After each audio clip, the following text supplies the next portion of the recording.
مگر اس کی بات سن کر فاطمہ کی خوبصورت پیشانی پر بل پڑ گئے تھے۔ انا فوراً جاگی، پل میں مشتعل ہو گئی۔ وہ اور وکیل کے منع کرنے کے باوجود وہ علی کاظمی کو بے نقص سنا کر گھر آ گئی تھی۔ اب اس کا کسی کے پیروں میں گر کر بھیک مانگنے کا کوئی ارادہ نہیں تھا۔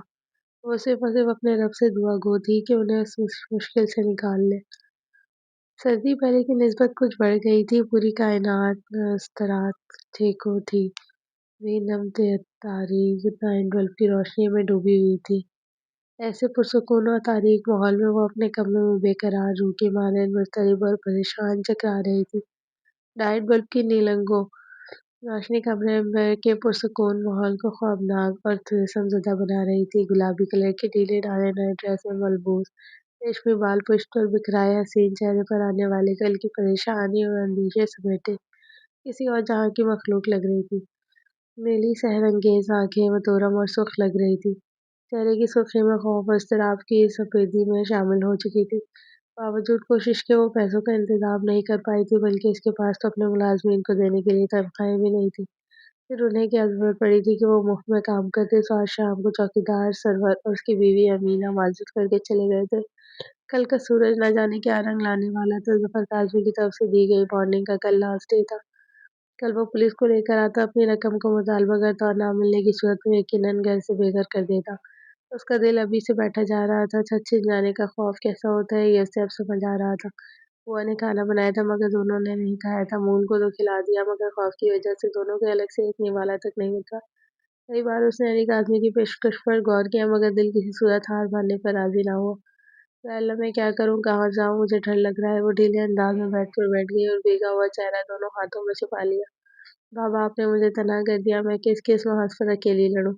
وہ سسکنے لگی۔ کچھ دیر بعد وہ اٹھی اور آہستگی سے دروازہ کھول کر لاؤنج میں آ گئی۔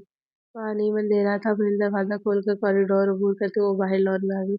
بنگلے کے در و دیوار مکمل خاموشی اور تاریکی میں ڈوبے ہوئے تھے۔ گیٹ پر چوکیدار بھی نہیں تھا۔ اسے وحشت ہونے لگی۔ اس نے مین بورڈ پر ہاتھ مار کر لان کی سب لائٹس آن کر دی۔ خوشبوئیں بکھیرتا خوشنما پھولوں سے ہرا بھرا لان جنت کا کوئی ٹکڑا لگ رہا تھا۔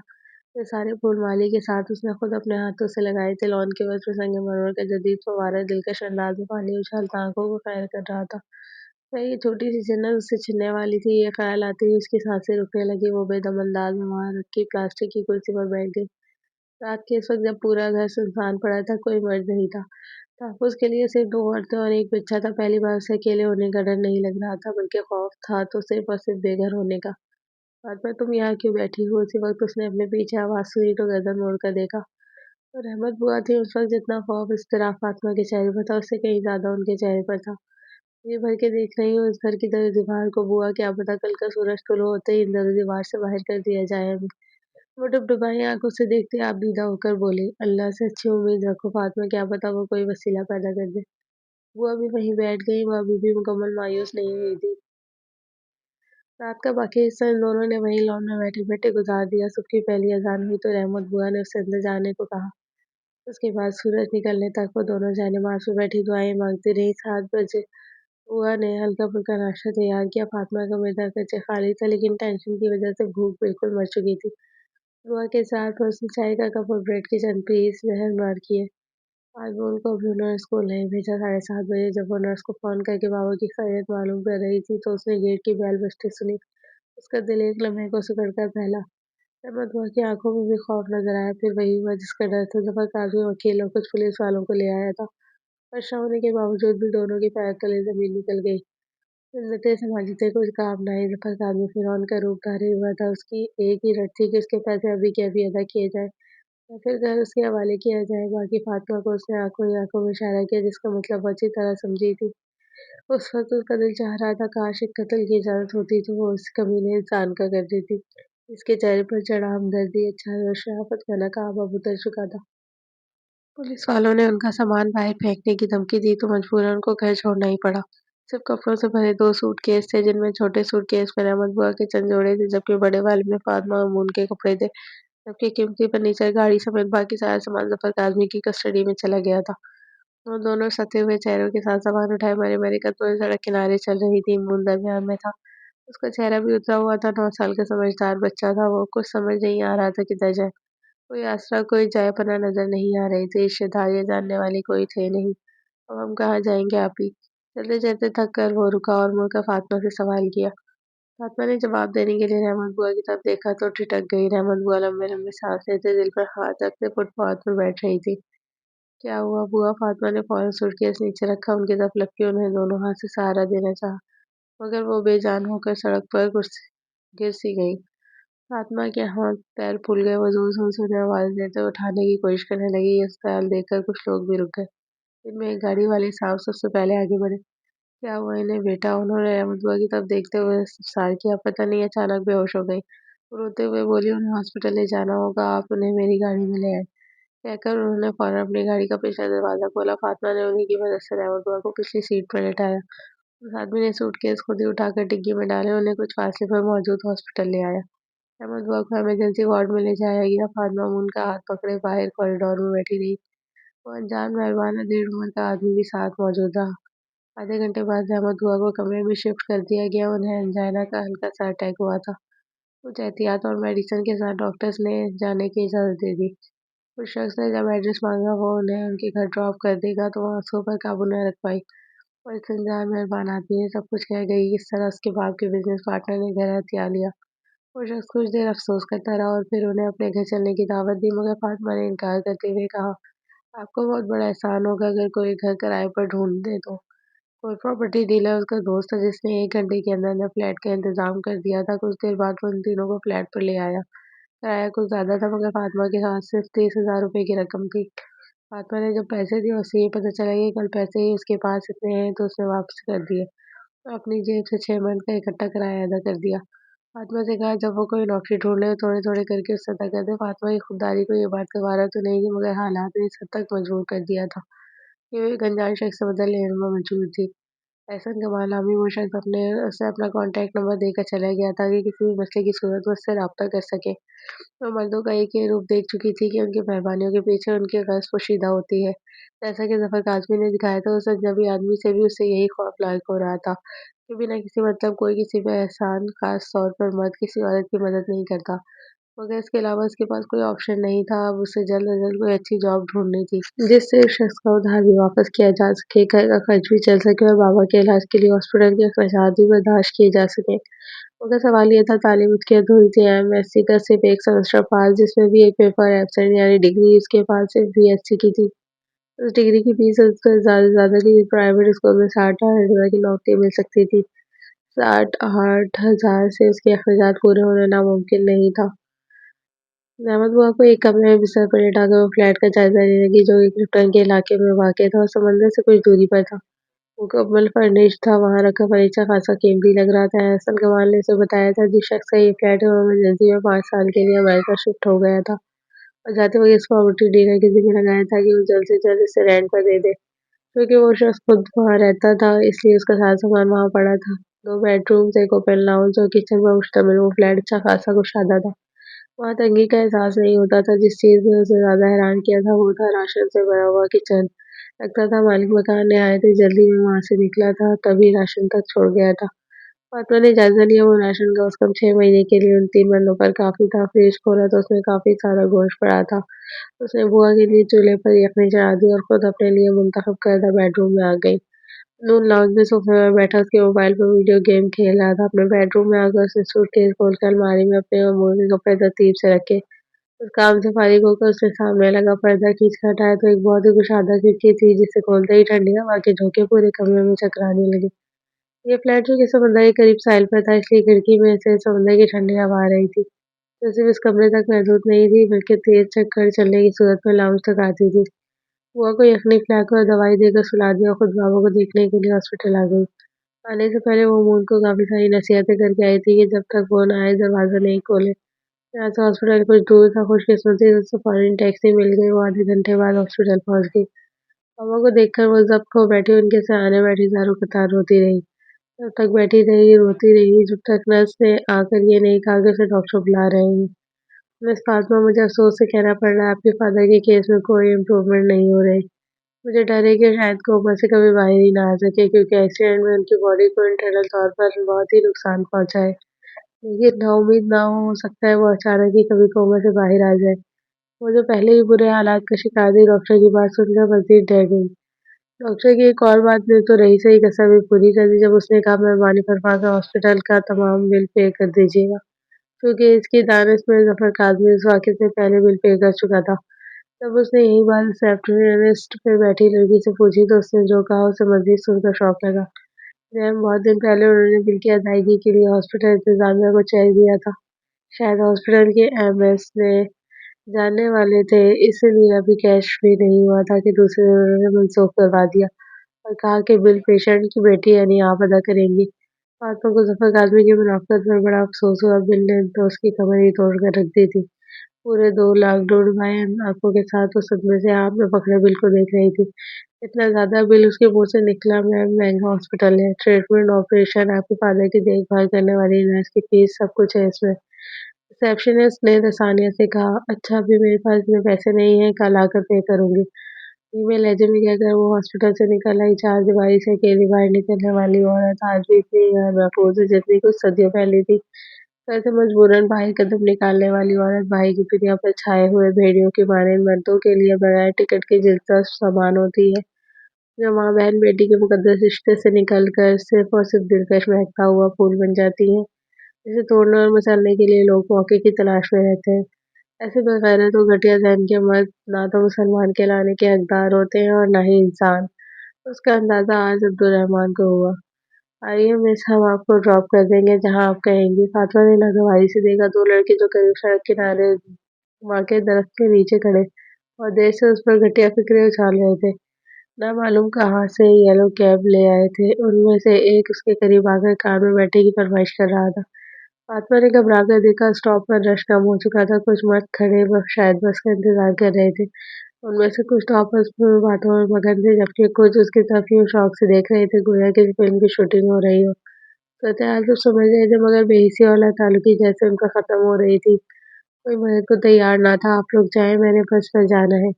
बावजूद कोशिश के वो अपनी कँपकँपाती आवाज़ पर काबू ना पा सकी। उसको पहली बार इस तरह की सूरत-हाल का सामना करना पड़ रहा था। हमेशा से गाड़ियों में सफ़र करने वाली आज टैक्सी के इंतज़ार में कराची की सड़कों पर ख़ौर हो रही थी। बेशक किसी बड़े लैंडलॉर्ड की बेटी नहीं थी, लेकिन वो चौकर-चाकर, गाड़ी, बंगला सब कुछ था उसके बाप के पास। अरे जब आपके खादिम मौजूद है गाड़ी लिए तो आप बसों में धक्के क्यों खाएँगी? भला आइए, ज़िद ना करें, आपको आपके घर ड्रॉप करके आएँगे और कंपनी भी बहुत अच्छी देंगे। ये कहते हुए उस लड़के ने दूसरे लड़के को कमीनगी भरी मुस्कुराहट समेत आँख से इशारा किया तो दूसरा भी टैक्सी से निकल आया। फातिमा ने घबरा कर टैक्सी ड्राइवर की तरफ देखा तो उसके होठों पर भी कमीनी मुस्कुराहट थी और आँखों से इन दोनों से ज़्यादा खपासत झलक रही थी। उससे पहले वो वहाँ से भागती, आते-जाते लोगों से मदद माँगती। अचानक एक गाड़ी झटके से मार रुकी और एक शख्स तीर की तरह अंदर से बरामद हुआ। निहायत ही रूपदार आवाज़ में बोला, क्यों तंग कर रहे हो उन्हें? वो लड़की जवाब देने के बजाय तेज़ी से टैक्सी में बैठे और टैक्सी ड्राइवर ने टैक्सी भगा दी। आइए मोहतरमा, आपको ड्रॉप कर देंगे। हम यहाँ खड़ी रहीं तो इस तरह के गुंडे आवारा लोग आपको परेशान करते रहेंगे।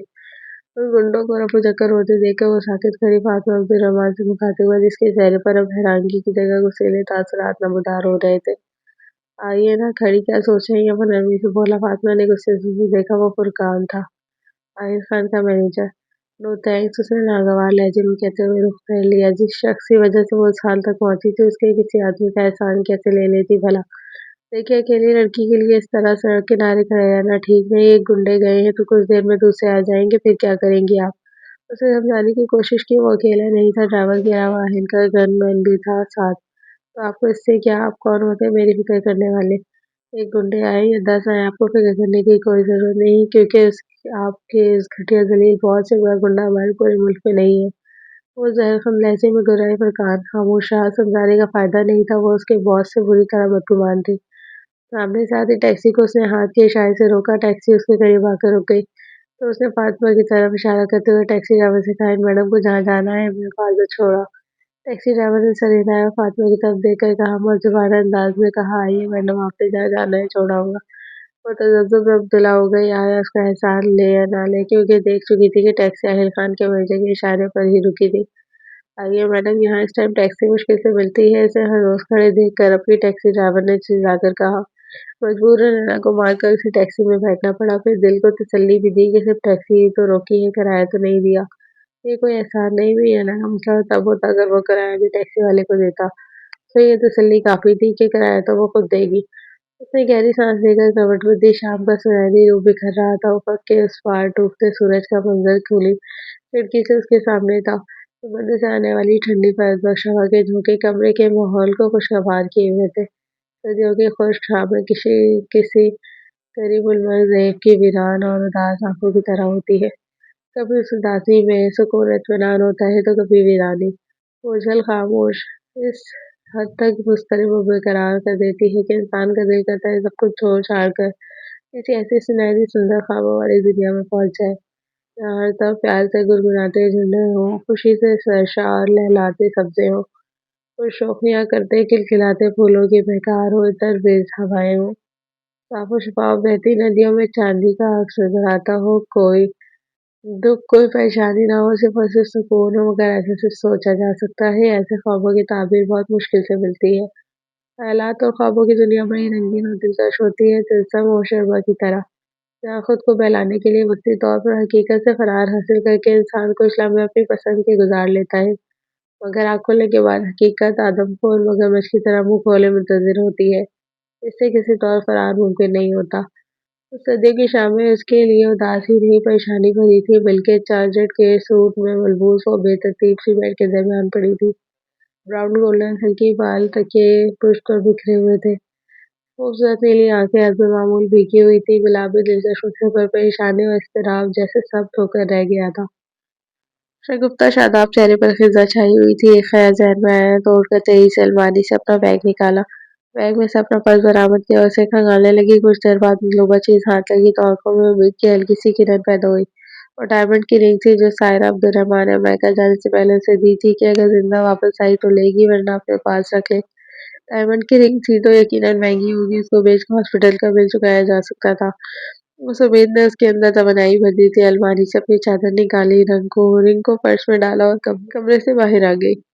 बुआ लाउंज में सोफे पर बैठी सब्जी काट रही थी। उनकी तबीयत अब बेहतर हो चुकी थी, सो फातिमा के मना करने के बावजूद वो काम कर रही थी। बुआ, मैं ज्वेलर के पास जा रही हूँ, मेरे पास डायमंड की रिंग है जो सायरा मम्मी ने मुझे दी थी। उसको बेचकर हॉस्पिटल का बिल पे करूंगी। वो उनके पास आकर बताने लगी, आप अपना और मून का ख्याल रखिएगा, रिंग से इतने पैसे मिल जाएंगे। बुआ ने चौंक कर इस्तफसार किया। मुझे कीमत का तो नहीं पता, लेकिन डायमंड की है तो यकीनन महंगी ही होगी, शायद 2-3 लाख में बिक जाए। वो पुरसोच अंदाज में बोली। रहमत बुआ ने सर हिलाया। ठीक है, लेकिन एहतियात से जाना और एहतियात से वापस आना।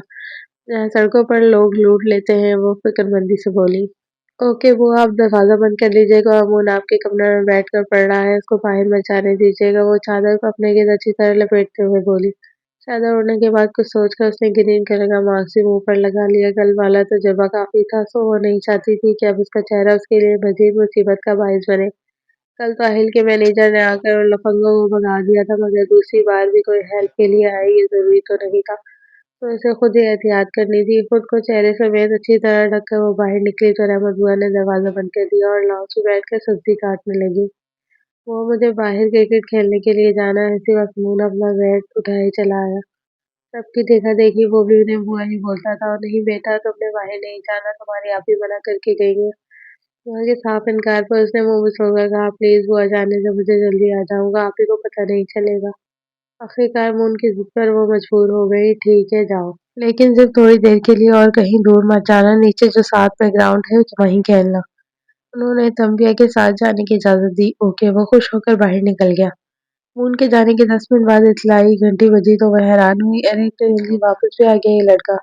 उसे बोलते हुए उन्होंने दरवाजा खोला तो दरवाजा पर मौजूद शख्सियत को देखकर शिद्दत रह गई। अस्सलाम वालेकुम। उनके दरवाजा खोलते ही उसने अदब से सलाम किया। मुझे आपसे कुछ बात करनी है, क्या मैं अंदर आ सकता हूँ? उसकी निगाहों से उनके चेहरे के बदलते रंग मख्फी न रह सके, तो कदर झिझक कर बोला, आओ। मैं चाहते हुए भी उन्हें कहना पड़ा, लहजे में खुद ही खुरदरापन अंदर आया था। वो अंदर आ गया। जब वो लाउंज में बड़े सोफे पर बैठा तो रहमत बुआ ने सवालिया अंदाज में उसे देखा। उसने तमीज बांधी। आप यकीनन सोच रही होंगी कि मुझे आपके फ्लैट का कैसे पता चला। एक्चुअली मिस फातिमा को कल रोड पे कुछ गुंडे तंग कर रहे थे। खुशकिस्मती से मेरा मैनेजर वहां से गुजर रहा था। उसने उन गुंडों को भगाया और मिस फातिमा को एक टैक्सी में बिठाया और खुद अपनी गाड़ी में टैक्सी को फॉलो करता रहा ताकि वो टैक्सी ड्राइवर मिस फातिमा को बहिफाजत पहुंचाए। उसी ने मुझे एड्रेस बताया और मैं यहाँ आया हूँ। गुंडों वाली बात फातिमा ने तो मुझे नहीं बताई। वो मुतअज्जिब होकर बोली, वो शायद आपको परेशान नहीं करना चाहती होंगी। एनीवे, आप यकीनन जानती होंगी कि मिस फातिमा ने मेरे खिलाफ क्या किया है। सिर्फ लड़की समझकर मैंने उसे माफ कर दिया, वरना मैं अपने दुश्मनों को बख्शता कभी नहीं। एक पल को रुककर उसने उनके तासुरात देखे, शायद वो कुछ कहने लगी थी। जब आहिल ने हाथ उठाकर उन्हें रोक दिया। प्लीज आंटी, मुझे मेरी बात मुकम्मल करने दें। उस सब की इब्तिदा इस तरह हुई कि मैं गलती से उस फिल्म के ऑफर कर बैठा और मजीद गलती ये की कि उसके इनकार के बावजूद इस्तार करता रहा। आपको मालूम होगा यकीनन जो मिस फातिमा ने किया। ऐसा-ऐसा वो शुरू से लेकर आखिर तक उन्हें सारी बातें बताता गया। सिर्फ टाइम गुज़ारने वाली और तुर्की में से किडनैप वाली बात छुपा गया। अहमद बुआ हैरान होकर सुनती रही। मैं ये नहीं कहता कि मेरी कोई गलती नहीं, मेरी गलती है और बहुत बड़ी गलती है।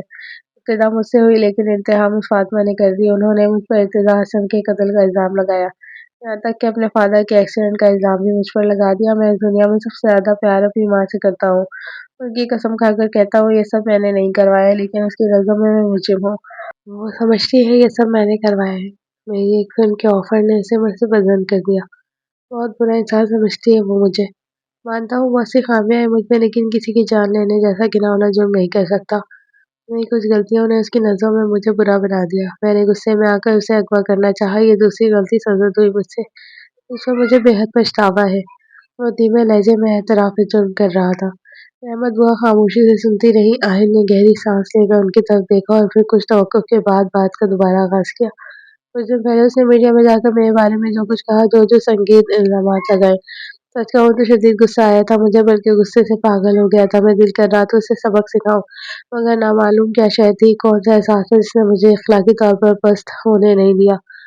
शायद मेरी बाह या माँ के दूध की तासीर थी, या मेरे शरीफ और इज्जतदार बाप के लहू का असर जो मेरी रगों में जिंदगी बनकर दौड़ रहा है, जो मुझे कभी भी पश्ती में गिरने की इजाजत नहीं देता। मैं अपनी गलतियों पर शर्मिंदा हूँ, इसलिए आपसे माफी मांगने आया हूँ, क्योंकि मैं जानता हूँ मिस फातिमा की आंखों पर फिलहाल बदगुमानी का पर्दा पड़ा है।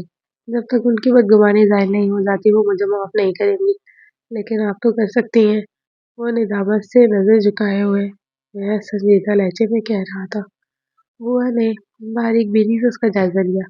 आंखों की बेखौफी, इज़्तिराब, ज़ात का इंदिशा। वो बहुत टेंस लग रहा था। नीली पैंट और सफ़ेद शर्ट में उसके वजी चेहरे पर सुर्खियाँ नुमाया थीं। उसका लहजा इतना मज़बूत, इतना सच्चा था कि रहमत बुआ यकीन करने पर मजबूर हो गई। बेटा, वो बहुत जज़्बाती लड़की है। मैंने उसे बहुत समझाया था, लेकिन मानी नहीं। उसकी सारी गलतियों की मैं तुमसे माफ़ी माँगती हूँ। बुआ ने अचानक हाथ जोड़कर कहा, "अरे, ये आप क्या कर रही हैं?" साहिल ने आगे बढ़कर तेजी से उनके हाथ थामे। "आप मेरी माँ जैसी हैं आंटी, प्लीज़ इस तरह ना करें। आपने उसको पाला है, एक तरह से आप उसकी मदर हैं। मेरी बस इतनी सी रिक्वेस्ट है कि कम से कम आप तो मेरी तरफ से दिल साफ कर लें।" मैं उनके करीब बैठा उनके हाथों को थामे इल्तिजाई अंदाज में कह रहा था, "कैसी बातें करते हो बेटा? मेरा दिल तुम्हारी तरफ से साफ ना हो गया होता तो मैं इसकी गलतियों की माफ़ी माँगती तुमसे। और तुम फ़िक्र मत करो, मैं उसे भी समझाऊँगी।" वो नम लहजे में बोली। आहिल के चेहरे पर रौनक आ गई। "एक और बात आंटी, पुलिस ने रज़ा हसन केस की फाइल बंद कर दी थी, क्योंकि उसके बहनोई जिन्होंने उसके कत्ल की रिपोर्ट दर्ज करवाई थी, वो सब कुछ छोड़कर चले गए। तो पुलिस ने भी केस में दिलचस्पी लेना बंद कर दी थी, लेकिन मैंने उसका केस न्यू सिरे से रीओपन करवाया है। आप देखना इंशाल्लाह कुछ ही अरसे में उसका कातिल कानून की गिरफ्त में होगा। ये तो बहुत अच्छी बात है बेटा, उसका असली कातिल पकड़ा जाए तो फातिमा का दिल भी साफ हो जाए तुम्हारी तरफ से। अच्छा किया लोगे चाय या शरबत। अचानक उन्हें आदाब मेज़बानी निभाने का ख़्याल आया तो फ़ौरन सोफ़े से उठ खड़ी हुई। नहीं शुक्रिया आंटी, मैं चलता हूँ, इससे पहले कि मिस फ़ातिमा आ जाए, मुझे देखकर उन्हें गुस्सा आएगा। इतने टाइम में वो पहली बार मुस्कुराया था। उसे छोड़ो, मैं सँभाल लूँगी, तुम ऐसे कैसे चले जाओगे? इतने बड़े आदमी हो, क्या वो क्या कहते हैं, हाँ, सुपरस्टार। सुपरस्टार हो तो ऐसे कैसे बिना मेहमान नवाज़ी किए तुम्हें जाने दूँगी? उन्होंने इज़हार किया। कोई बात नहीं आंटी, आपका दिल साफ़ हो गया, मेरे लिए यही बहुत है।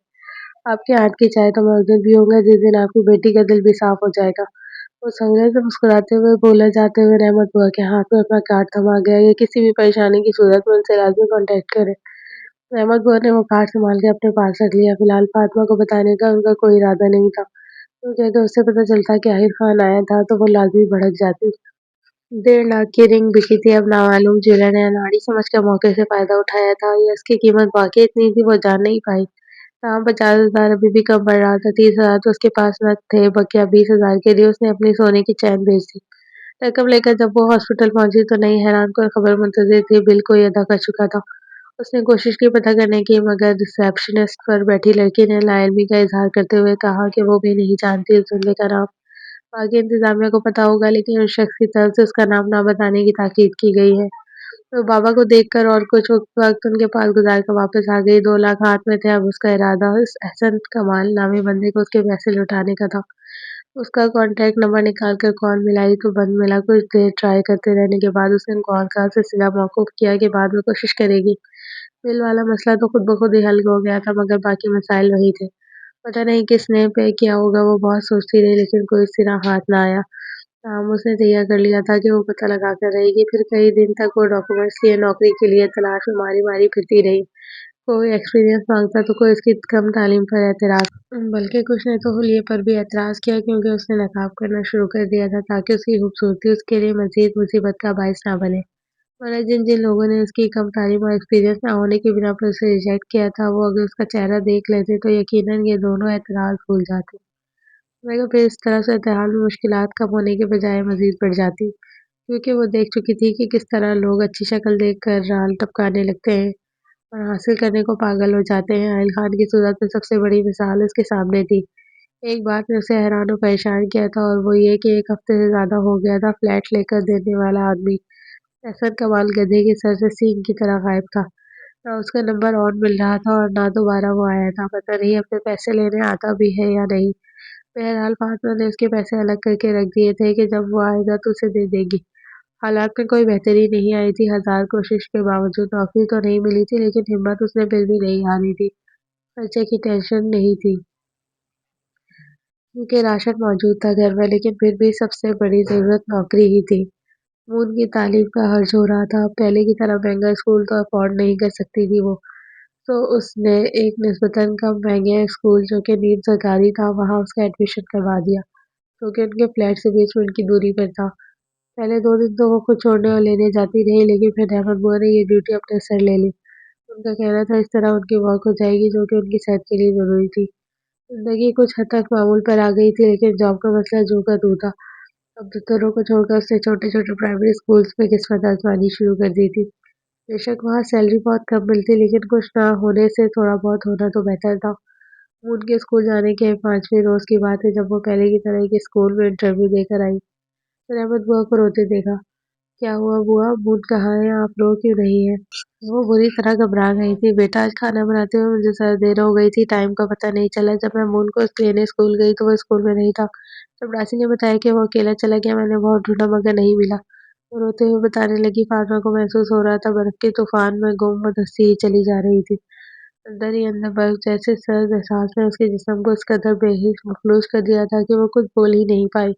ये एहसास इतना शदीद था कि आँखों में अचानक दिल से निकलने वाला लहू सफ़ेद मोतियों की तरह जम गया था, जो ना झलक रहा था, ना ज़ब्त हो रहा था। उस खबर ने उस पर अजीब सख्त तारी कर दिया था। लाउड किसी दायरे की सूरत में घूमने लगा था। आपने मुझे फ़ोन करके पहले क्यों नहीं बताया? वो मुश्किल बोल पाई। मैंने तुम्हें इतनी कॉल्स की मगर तुमने नहीं उठाई। वो आँसू बहाते हुए बोली। फातिमा ने फ़ौरन फ़ोन निकाल कर देखा तो याद आया म्यूट का बटन गलती से ऑन रह गया था। वो आगे 45 के करीब कॉल्स थी। उसे अपनी गलती पर बेहद अफ़सोस हुआ। वो अपने चकराते सर को पकड़ कर वहीं बैठ गई। अपने चारों तरफ उसे वीरानी और रक़्स करती महसूस हो रही थी। शाम तक फ़ोन की तस्वीर मोबाइल फ़ोन में लिए वो पागलों की तरह सड़कों पर आते-जाते लोगों को दिखा-दिखा कर पूछती रही, मगर कुछ पता न चला। आखिरकार मजबूर होकर वो पुलिस स्टेशन चली गई। पुलिस वालों ने वही सवालात किए जो अमूमन उन जैसे केस में किए जाते हैं, कितनी उम्र है, कैसा दिखता है, किस टाइम गायब हुआ, वगैरह-वगैरह। और आखिर में वही कहा जो उसकी धमकी के केसेस में वर्षा को कहा जाता है, आप घर जाएँ, हम कोशिश करते हैं। जैसे ही कोई खबर मिले आपको इत्तला दे दी जाएगी। वो आँसू बहाती बोझल दिल के साथ घर आ गई। कुछ टाइम मज़ीद गुज़रा तो रात की तारीकी भी छाने लगी। उसकी और रहमत बुआ दोनों की हालत ख़राब होने लगी। फातिमा अब्दुर्रहमान की नाज़ुक जान जैसे किसी आहनी शिकंजे में कसती जा रही थी। सिवाय अल्लाह के किसी गमगुसार का आसरा नहीं था। बेयारो मददगार 2 अकेली औरतें ऐसे में बुरे-बुरे ख़्याल और वहमें भी सताने लगे। पढ़े और सुने दिए गए ऐसे वाक़या ज़हन में घूमने लगे जिसमें बच्चों के साथ ज़्यादती करके उन्हें मार कर फेंक दिया जाता और कोई पूछने वाला भी ना होता। वो दोनों इन बुरे ख़्यालों से घबरा कर अल्लाह के हुज़ूर गिड़गिड़ाकर दुआ माँगने लगी। कोई रास्ता नज़र नहीं आ रहा था, बस अल्लाह पर उम्मीद थी और पुलिस वालों के आसे पर बैठी थी कि शायद पुलिस स्टेशन से इत्तला आ जाए कि उनका बच्चा मिल गया है। जैसे-जैसे वक़्त गुज़र रहा था उनकी परेशानी और खौफ बढ़ता जा रहा था। वो दोनों गम व अंधे के गहरे समंदर में डूबी खुदा की बारगाह में मून की सलामती के लिए मुसलसल गिड़गिड़ाती रहीं। अचानक रात के 9 बजे फातिमा के मोबाइल पे एक अनजान नंबर से कॉल आई जिसमें कहा गया कि बच्चा उनके कब्ज़े में है और इसे छोड़ने के लिए 1 करोड़ का मुतालबा किया गया। वो दोनों दंग रह गईं। यानी अगवा बराए तावान केस था। साथ में धमकी दी गई कि पुलिस को इन्फॉर्म करने की सूरत में बच्चे को कत्ल कर दिया जाएगा। एक और आजमाइश। फातिमा के दिमाग में आंधियां चलने लगी। इन आंधियों में खौफजदा ख्याल खुश पत्तों की तरह उड़ते फिर रहे थे। उसकी मसामत से पसीना फूट पड़ा। वो बेदम सी होकर सोफे पर ढह गई, जबकि रहमत हुआ माही बे आप की तरह तड़पती लाउंज में इधर उधर चकराने लगी। अखबाकारों की जान से बहुत बड़ी रकम का मुतालबा किया गया। उसके पास कुल रकम सिर्फ 2 लाख रुपए थी। 1 करोड़ कहाँ से लाती? अब क्या करे? दोनों के दिमाग में एक ही बात गर्दिश कर रही थी। अकबर खानों ने 1 घंटे की मोहलत देकर कोई भी बात सुने बगैर कॉल ड्रॉप कर दी थी। फातिमा वहशतज़दा सी होकर उसी नंबर पर ट्राई करने लगी। रहमत बुआ अचानक किसी ख्याल के आने पर चुपके से उठी और कमरे में जाकर अलमारी से आहिल खान का कार्ड निकाला। अपने छोटे कीपैड मोबाइल से उसका नंबर डायल किया। चौथी बेल पर जाकर कॉल रिसीव हुई। Hello, Aahil Khan speaking. Receiver में उसकी गंभीर आवाज़ गूंजी। हेलो आहिल बेटा, मैं फातिमा की बुआ बात कर रही हूँ। उन्होंने धीमे लहजे में कहा। जी आप? दूसरी तरफ वो जैसे चौंका था। खैरियत तो है ना? बेटा खैरियत नहीं है, वो सिसकने लगी। क्या हुआ है आंटी जी, आप रो क्यों रही हैं? दूसरी तरफ तशवीश भरे लहजे में इस्तफसार किया गया तो रहमत बुआ खुद पर काबू पाकर सरगोशियाना अंदाजों से सारी बात बताने लगी। आप फिक्र न करें, मैं अभी पहुंचता हूँ। सारी बात सुनकर उसने फौरन कहा, ठीक है बेटा, जल्दी आना, मैं इंतजार कर रही हूँ। फोन बंद करके लॉन्च में आई, जहाँ फातिमा हनूज भीगी आंखों और कांपते हाथों से अखबाकारों के नंबर पर ट्राई कर रही थी। साथ में एहसन कमाल का नंबर भी मिला रही थी कि शायद और हो तो मुझसे हेल्प मांग सके। कोई हल निकला, नंबर बन जा रहा है। वो उनकी तरफ बेवजह से देखकर रो पड़ी। अहमद बुआ भी तस्वीर पढ़ते हुए चुपचाप आंसू बहाने लगी। 20 मिनट बाद डोर बेल बजी तो फातिमा चौंकी और बुरी तरह से भीगे हुए चेहरे के साथ दरवाजा खोलने के लिए तेजी से उठी। रुको फातिमा, मैं देखती हूँ। बुआ ने उसके बाजू से पकड़कर रोक लिया और खुद आगे बढ़कर दरवाजा खोल दिया। आहिल खान को अपने बॉडीगार्ड के साथ अंदर आता देखकर फातिमा पर हैरतों के पहाड़ टूट पड़े। अगले ही पल रगों में खून की जगह आग दौड़ गई। एक लम्हे के लिए उसे यूं लगा जैसे आंखों के सामने सुर्ख धुंध फैल गई हो। सामने खड़े शख्स के लिए गुस्से की एक बुलंद लहर उसके सीने में उठी। तुम यहाँ? वो सब हैरत और गुस्से से बोली। दोबारा फोन आया और नंगे का रुका। फातिमा को उसके सवाल को मुकम्मल इग्नोर किए वो रहमत बुआ से मुखातिब हुआ। घटिया इंसान, तुम क्यों आए हो यहाँ? किसने बुलाया तुम्हें? बुआ के जवाब देने से पहले वो चीख पड़ी। फातिमा, खामोश हो जाओ, मैंने बुलाया, ऐसे रहमत बुआ ने सख्त लहजे में टोका। आप? उसे झटका लगा। बेयकीनी से उसने बुआ की तरफ देखा। हाँ मैंने। और तुम कोई बदतमीजी नहीं करोगी, या तो खामोश रहो या फिर कमरे में चली जाओ। रहमत बुआ ने जिंदगी में पहली बार उसे सख्त लहजे और तहकुम भरे अंदाज में कहा। फातिमा ने बेहद नाराजगी से उनकी तरफ देखा। उसकी धुआं धुआं होती नम निगाहों में आहिल खान के लिए नफरत ही नफरत थी। फिर बिना कुछ बोले गुस्सैली निगाह उस पर और साथ खड़े उसके घाट पर डाले पाँव पटकते अपने कमरे में चली गई। कमीना इंसान अदाकारी से इम्प्रेस करने की कोशिश कर रहा है। वो अब इस बात चालबाज की बातों में आ गई। उस हमदर्दी का मकसद है कि मुझ पर ही दस्तरस पाना होगा। जो भी कर ले, मैं खुद को उसके जज्बों का तरने वाला कभी नहीं बनने दूंगी। पैसा और पावर क्या मिल गई, पता नहीं समझता क्या है खुद को ये जलील इंसान। जितनी भी कोशिश कर ले मुझे कभी हासिल नहीं कर पाएगा। मेरे मामले में कभी फातेह नहीं बन पाएगा।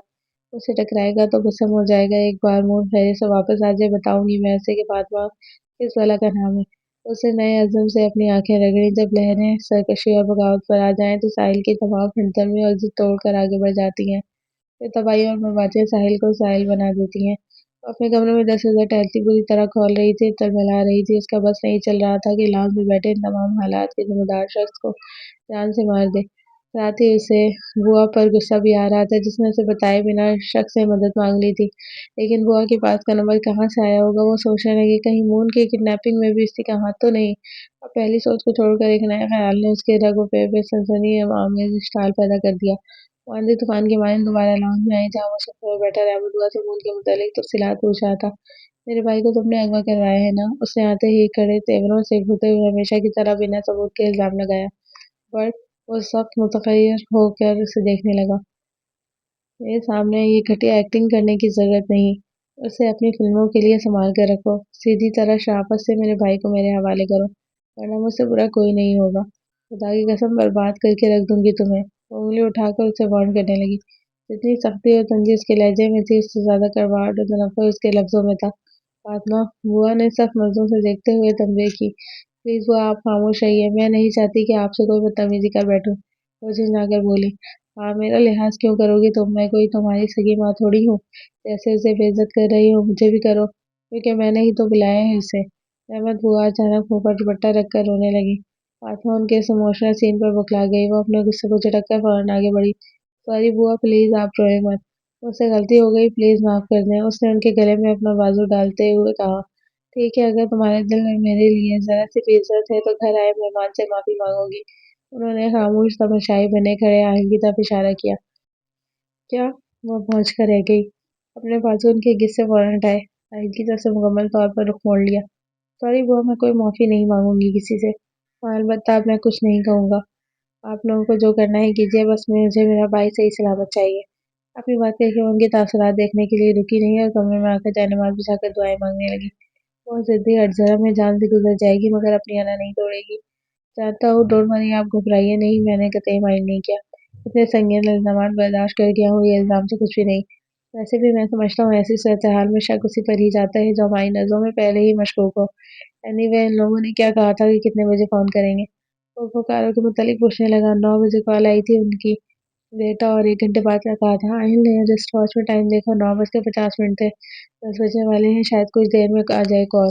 वो सोचते हुए बोला, हाँ शायद। रहमत बुआ ने इस बात में सर हिलाया। अरे तुम खड़े क्यों हो बेटा, बैठ जाओ ना। अचानक उन्हें ख्याल आया कि वो कब से खड़ा हुआ है। जी। वो बैठ गया, उन्हें तसल्लियां देने लगा क्योंकि रहमत बुआ का रोना धोना फिर से स्टार्ट हो चुका था। आखिरकार उम्मीद के मुताबिक 10 बजे बुखारों की फातिमा के मोबाइल पर दोबारा कॉल आई। अपना मोबाइल वो खुद ही वहां छोड़ गई थी। आहिल ने रिसीव की कॉल, उन लोगों से बात की और उनकी शर्त को मानते हुए रकम की हामी भरी, मगर साथ में ये भी धमकी दी अगर वादा खिलाफी की गई, बच्चे को जरा सा भी नुकसान पहुंचा तो वो उन्हें पाताल से निकाल कर मारेगा। उन लोगों ने यकीन दहानी कराई ऐसा कुछ नहीं होगा, उन्हें सिर्फ पैसों से गर्ज है। अगर पुलिस को इन्वॉल्व ना करके धोखा ना दिया गया हो तो पैसे लेकर सही सलामत वो बच्चे को लौटा देंगे। आहिल ने फुरकान को कॉल किया, उसे मामला समझाकर भेजा। फिर फुरकान 1 करोड़ लेकर उनकी मतलूबा जगह पर गया और आधे घंटे के जानलेवा इंतजार के बाद बिलाकर वो उनको सही सलामत ले आया। कमरे में बैठी दुआ मांगती फातिमा मोड़ की आवाज सुनकर तीर की तरह बाहर निकली और उससे लिपट कर दारों कतार होते हुए उसे चूमने लगी। कुछ देर के लिए वो लाउंज में इरफान की मौजूदगी को भी फरामोश कर गई। आहिल उसे रोता देखकर अजीब से एहसास का शिकार होने लगा। रो धोकर जब दिल का गुबार धुला तो उसके सामने उस तरह रोने पर अजीब सी शर्मिंदगी होने लगी। तुम उनका हाथ पकड़े फौरन कमरे में चली आई। यहाँ बैठो और मुझे बताओ कौन थे वो लोग जिन्होंने तुम्हें डांटा या मारा तो नहीं। उस बेड पर बिठाकर वो परेशानी से बूंद को छू छू कर चेक करने लगी है कहीं कोई चोट वोट तो नहीं। नहीं, अभी मारा किसी ने नहीं। वो बहुत बुरे लोग थे, उनकी शक्लें बहुत डरावनी थी। मुझे उन्होंने खाना भी दिया मगर मैंने नहीं खाया। मैंने कहा मुझे मेरी आपी और बुआ के पास जाना है तो एक डर्टी मैन ने डांटा, फिर मैं चुप होकर रोता रहा। वो मासूमाना अंदाज में बताने लगा। फातिमा ने बेख्तियार नम आंखों से उसका माथा चूमा। तो मेरा सहारा हो मुंह, आइंदा कभी भी अकेले स्कूल से बाहर मत निकलना जब तक मैं या बुआ तुम्हें लेने ना आ जाए। बाहर बुरे लोग घूम रहे होते हैं जो पकड़ लेते हैं। वो उसे प्यार से समझाने लगी। ओके आपकी सॉरी। मून ने झट से कानों को हाथ लगाए। वो भीगी आंखों से मुस्कुरा दी। भूख लगी है? मून ने जोर शोर से इस बात में सर हिलाया। ओके तुम यहीं बैठो, मैं तुम्हारा फेवरेट पास्ता बना के लाती हूँ। उसका गाल चूमते हुए मुस्कुरा कर उठी। लेकिन किचन में जाने के लिए लाउंज से होकर गुजरना पड़ता था। वो अभी तक अपने गार्ड के साथ वहां मौजूद था। फातिमा दबे कदमों वहां से गुजरी मगर गुजरते हुए एक शर्ती सी नजर उस पर डाली। अहमद बुआ सामने बैठी थी। आहिल की इसकी तरफ खुश थे जबकि इसके गार्ड मुअद्दब होकर सर झुकाए खड़े थे। फिर भी उसे यकीन था उसके वहां से गुजरने को उन सब ने महसूस कर लिया होगा। वो किचन में आ गई। लाउंज से आने वाली आवाजें उसे बासानी सुनाई दे रही थी। बेटा तुम्हारा कर्ज तो हम कभी नहीं उतार सकते। जो तुमने हमारे लिए किया वो अपने भी नहीं करते। हम मरते दम तक तुम्हारा ये एहसान नहीं भूलेंगे। तो आप फट जज्बात से रोने लगी। अरे आंटी जी, आप मुझे शर्मिंदा कर रही हैं। मैंने कोई एहसान नहीं किया। ये रकम कोई बड़ी रकम नहीं थी मेरे लिए। आप लोगों की मुश्किल आसान करने में काम आ गई। उससे अच्छी और क्या बात हो सकती है। आप मुझे शर्मिंदा मत करें प्लीज। उसका लहजा वाकई पुरखुलूस था या यूं ही कोई नाटक था वो समझ नहीं पाई, लेकिन उसके दिल उस शख्स के लिए फिर भी कोई गुंजाइश नहीं थी। क्या वाकई इब्तिदा को इसी ने मरवाया होगा? पतीली में पानी डालकर चूल्हे पर रखते हुए पहली बार वो जज्बात से हटकर सोच रही थी। उसके दिलो दिमाग में अजीब सी जंग छिड़ी हुई थी। दिमाग कह रहा था अगर इब्तिदा को उसी ने मनवाया होता तो उसके बाद लाजमी मुझे जबरदस्ती हासिल करने की कोशिश करता, ताकि आराम से रिश्ता मांगता।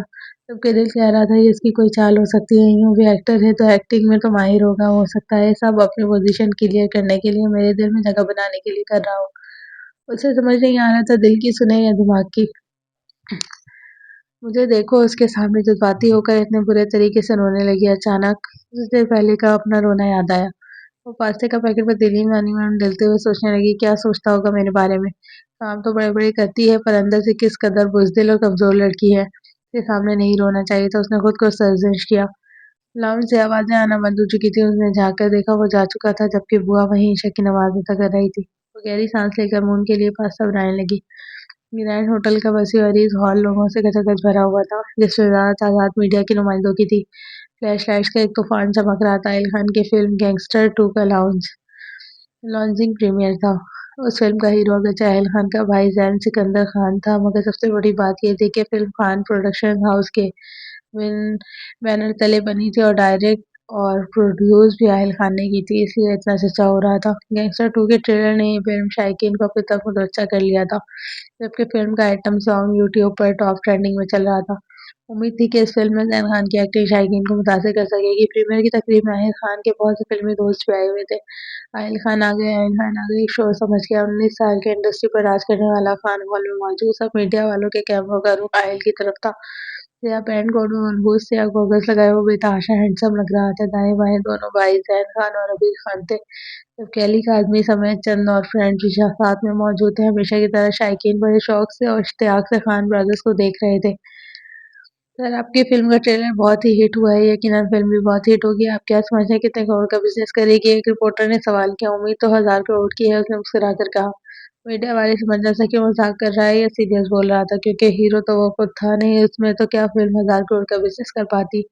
तो हीरो तो इसमें आपके बजाय जैन खान है, फिर भी फिल्म 1000 करोड़ का बिजनेस करेगी क्या? एक रिपोर्टर ने कह भी दिया।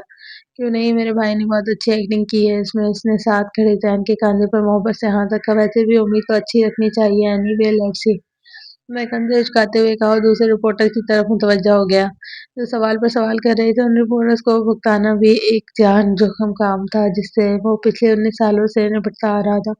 पब्लिक प्लेस हो, कोई पार्टी हो, एयरपोर्ट हो, शूटिंग लोकेशन हो, रिपोर्टर्स और फैंस देखते ही शहर की मक्खियों की तरह घेर लेते। और जब ईद का त्योहार आता तो मेला देखने लायक होता। फन हाउस के बाहर लोगों का इतना बड़ा तूफान उमड़ पड़ता, जैसे किसी जलसे के मौके पर हजारों की तादाद में लोगों का एक जिम अफेयर होता है। फिर जब तक आहिल खान अपनी फैमिली के साथ टाइल्स पर खड़े होकर आवाम की तरफ हाथ हिला हिला कर उनका शुक्रिया अदा ना करता, और लोग वही डेरा डालकर खड़े रहते। फिल्म की लॉन्चिंग के बाद सबने आहिल खान को मुबारकबाद दी, फिर लाइट्स मुद्दम हुई और डांस पार्टी शुरू हो गई। टॉप स्कर्ट में मलबूस फिल्म की हीरोइन नताशा दलाल और हीरो जैन खान ने डांस किया। उनके अलावा बहुत से शोबिस कपल्स ने भी ड्रिंक करके डांस किया। आहिल कुछ हीरोइंस के इशारा करने के बावजूद भी डांस फ्लोर पर नहीं गया, सिर्फ ड्रिंक करते हुए दूसरों की डांस एंजॉय करता रहा। फातिमा को ना नौकरी मिलनी थी और ना मिली। कई बार उसे ऐसा भी महसूस हुआ जब वो कहीं इंटरव्यू के लिए जाती तो कोई और उसका पीछा करता था। मैं कभी वो उसे अपना वहम समझकर कभी परेशान होकर सोचती रहती। आज जब वो अब्दुर्रहमान को देखने हॉस्पिटल आई तो उनके कमरे में नीले रंग के मलक्चे से शलवार कमीज में मलबूस एक अधेड़ उम्र अनजान आदमी को देखकर उसे झटका लगा। वो वह रफ्तारी से आगे बढ़ी और सख्त लहजे में पूछा, कौन है आप और यहाँ क्या कर रहे हैं? आप इस मरीज की क्या लगती हैं? आवाज सुनकर शख्स ने पलट कर उसे देखा, मगर जवाब देने के बजाय उल्टा सवाल किया, मेरे पापा हैं ये, लेकिन आप कौन हैं और यहाँ क्या कर रहे हैं? तीखे लहजे में माथे पे बल डाले उसने दोबारा वही सवाल किया, मुझे आपसे उनके बारे में कुछ बात करनी है। उसने आंखें बंद किए लेटे अब्दुर्रहमान की तरफ इशारा करते हुए कहा, क्या आप 2 मिनट कहीं बैठकर मेरी बात सुन सकती हैं? उसने जैसे दरख्वास्त की थी। फातिमा ने चंद पल हैरानगी से बगौर उसे देखा और फिर उसे बाहर निकलने का इशारा किया, और खुद भी उसके पीछे बाहर आई तो कॉरिडोर में वो नर्स आती दिखाई दी, जिससे अब्दुर्रहमान साहब की देखभाल के लिए मामूर किया गया था। आप हॉस्पिटल के गार्डन में जाकर बैठे, मैं अभी आती हूँ। वो उस आदमी से मुखातिब हुई तो वो सर हिलाते हुए गार्डन की तरफ बढ़ गया। फातिमा नर्स की तरफ मुतवज्जो हुई, जो करीब आ चुकी थी। कैसी जिम्मेदार और लापरवाह इंतजामिया है इस हॉस्पिटल की। इस बात की फीस लेते हैं आप लोग? मेरे फादर का इस तरह ख्याल रखा जाता है कि कोई भी अनजान शख्स उनके कमरे में घुस आए? वो नर्स पर उलट पड़ी। क्या हुआ मैम? वो हैरान होकर बोली। एक अजनबी शख्स मेरे फादर के कमरे में था, अगर वो उन्हें कोई नुकसान पहुंचा देता तो? वो सर्द मोहरी से बोली। सॉरी मैम, गलती हो गई। मैं 2 मिनट के लिए नर्सिंग रूम में अपना फ़ोन चार्जिंग पर लगाने गई थी। उसी वक्त वो साहब अंदर आ गए होंगे। Please I request you doctor वासी से मेरी कंप्लेंट मत कीजिएगा, वरना वो मेरी इस लापरवाही पर मुझे नौकरी से निकाल देंगे। नर्स घबराकर मिन्नत करने लगी, मेरे फादर का ख्याल रखो, मैं थोड़ी देर में आ रही हूँ। उसने नर्स की मिन्नत को इग्नोर करते हुए सख्त लहजे में कहा और हॉस्पिटल के गार्डन में चली आई, जहाँ सामने बेंच पर ही वो नीले में लच्छे कपड़ों वाला शख्स बैठा दिखाई दे गया। जी फरमाएं, कौन है आप और क्या कहना चाहते हैं? उसके करीब जाकर वो सपाट लहजे में बोली, मेरा नाम खिजर है, मैं एक ट्रक ड्राइवर हूँ। मेरे ही ट्रक से आपके वालिद का एक्सीडेंट हुआ था, इसका मुझे बहुत अफसोस है। वो उसकी तरफ देखकर बोला। फातिमा के चेहरे पर पहले हैरानी पैदा हुई, जो अगले ही पल गुस्से में बदल गई। उस आदमी को कुछ सख्त सुना नहीं वाली थी कि वो फौरन बोला, बेटी मैं जानता हूँ आपको ये बात जान के गुस्सा आ रहा है, लेकिन खुदारा पहले मेरी पूरी बात सुन लो, मैं सख्त तकलीफ में मुब्तला हूँ। उसने जैसे इल्तिजा की फातिमा ने लबें से अपना गुस्सा कंट्रोल किया। वो फिर कहने लगा, उस दिन मामूल की तरह मैं अपना ट्रक चला रहा था। जल्दी पहुंचने की वजह से मेरी स्पीड बहुत तेज थी, लेकिन मेरा रूट गलत नहीं था। अचानक मैंने देखा एक गाड़ी मेरे ट्रक के बिल्कुल सामने आ गई। अगरचे मेरी स्पीड तेज थी, लेकिन मुझे महसूस हुआ गाड़ी के ड्राइवर से गाड़ी आउट ऑफ कंट्रोल हो रही थी। बदकिस्मती से उस दिन मेरे ट्रक की ब्रेक कुछ मसला कर रही थी। मैंने सोचा था उसी दिन से ठीक करवाऊंगा, मगर मोहलत नहीं मिल पाई और पहले ही एक्सीडेंट हो गया। उसके लहजे में शदीद अफसोस था। मैंने ब्रेक लगाने की बहुत कोशिश की, मगर लगी नहीं और घबराहट में मैं ट्रक को मोड़ भी नहीं सका। फिर मैं डर के वहां से भाग गया। अगरचे मुझे खुद भी चोटें आई थी, लेकिन उन चोटों से ज्यादा तकलीफ इस बात की थी कि मेरे ट्रक से किसी का एक्सीडेंट हो गया। पता नहीं वो बच्चा भी हो गया या नहीं। उस दिन के बाद से मैं पुलिस के खौफ से घर से निकला नहीं, मगर मेरा ज़मीर मुसलसल मुझे मलामत करता रहा। अगरचे सारी गलती मेरी नहीं थी, मैं अपनी दुरुस्त साइड से आ रहा था। गाड़ी मेरी साइड पर आई थी, फिर भी मैंने बहुत कोशिश की बचाने की, मगर उस शख्स की आवाज़ भर गई थी। वो खामोश हो गया। खामोशी। फातिमा सपाट चेहरे के साथ सामने लगे पौधों की तरफ देखती उसकी बात सुन रही थी। उस शख्स ने अपने भराए हुए लहजे पर काबू पाया और दोबारा गोया हुआ। 8 महीने हो गए मुझे ट्रक चलाते हुए, लेकिन उन 8 महीनों में पहली बार कोई एक्सीडेंट हुआ मुझसे जिसने मेरा चैन और सुकून सब छीन लिया। मैं रातों को सो नहीं पाता, मेरे कानों में वो चीखें गूंजती हैं जो एक्सीडेंट के वक्त सुनी थी।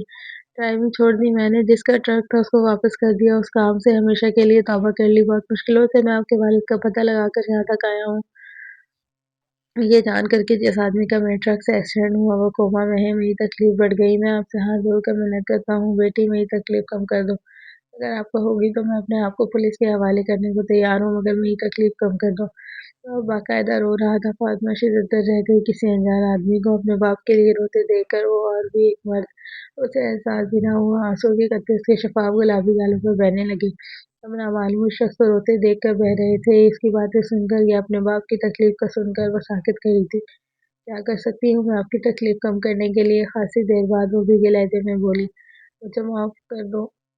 मुझे माफ़ी देकर उस शख्स ने दर्द भरे लहजे में कहा, अल्लाह भी तो माफ़ करने वालों को पसंद करता है। उसने अपने आंसू साफ करते हुए इस बात में सर हिलाया। ठीक है, अगर आपकी इससे तकलीफ कम होती है तो जाएं, माफ़ किया मैंने आपको। ये बात कहकर वो जाने के लिए मुड़ने लगी थी, जब वो शख्स की पुकार पर वो रुक गई और पलट कर देखा। बेटी, अगर आप बुरा ना मानो तो मैं कभी कभी आपके वालिद को देखने आ जाया करूँ, वो झिझकते हुए बोला। फातिमा ने कुछ देर सोचा, फिर सर हिलाते हुए बोली, ठीक है, लेकिन आपको पहले मुझे इत्तला देनी होगी। आप जब आएंगे तो नर्स के जरिए मुझे इन्फॉर्म करना होगा। शुक्रिया बेटी। नजरनामी उस ट्रक ड्राइवर के चेहरे पर कतई रौनक आ गई। फिर वो शख्स चला गया और फातिमा ड्राइवर के कमरे में आ गई। एक बात तो क्लियर हो गई थी कि अब्दुर्रहमान साहब का एक्सीडेंट में आहिल खान का कोई हाथ नहीं था, मगर उसके दिल में फिर भी आहिल खान के लिए कोई पॉजिटिव ख्याल पैदा नहीं हुआ, क्योंकि उसका नेगेटिव रूप पूरी तरह से फातिमा के दिमाग पर हावी हो चुका था। फिर इर्तिजा के मर्डर वाला मामला भी चूंकि तो था, उसका शक अभी भी आहिल खान की तरफ ही जाता था। खून वाले मामले में मदद करके भी वो फातिमा का दिल अपनी तरफ से साफ नहीं कर पाया था। आज मैं मामूल बाबा के पास एक 1.5 घंटा गुजारा और वहां से सीधी मून के स्कूल गई। मून की टीचर से उसकी प्रोग्रेस रिपोर्ट का पूछा और साथ में ये भी रिक्वेस्ट की, अगर स्कूल में कोई वैकेंसी खाली हो तो उसे जरूर बताया जाए। फिर मून को लेकर वो घर आ गई। तीनों ने साथ बैठकर खाना खाया। खाने के बाद अहमद बुआ बर्तन धोने लगी। मून वीडियो गेम खेलने लगा, जबकि वो लाउंज में बैठकर रिमोट लिए चैनल सर्चिंग करने लगी। यूं ही चैनल तब्दील करते हुए एक चैनल पर नजर पड़ी तो झटका खाकर सीधी हुई सांसें तेज तेज तर हो गई। रिमोट उसके हाथ से कब का गिर चुका था। उसे समझ नहीं आ रहा था कि वो धाड़े मारकर रोए या खुशी मनाए।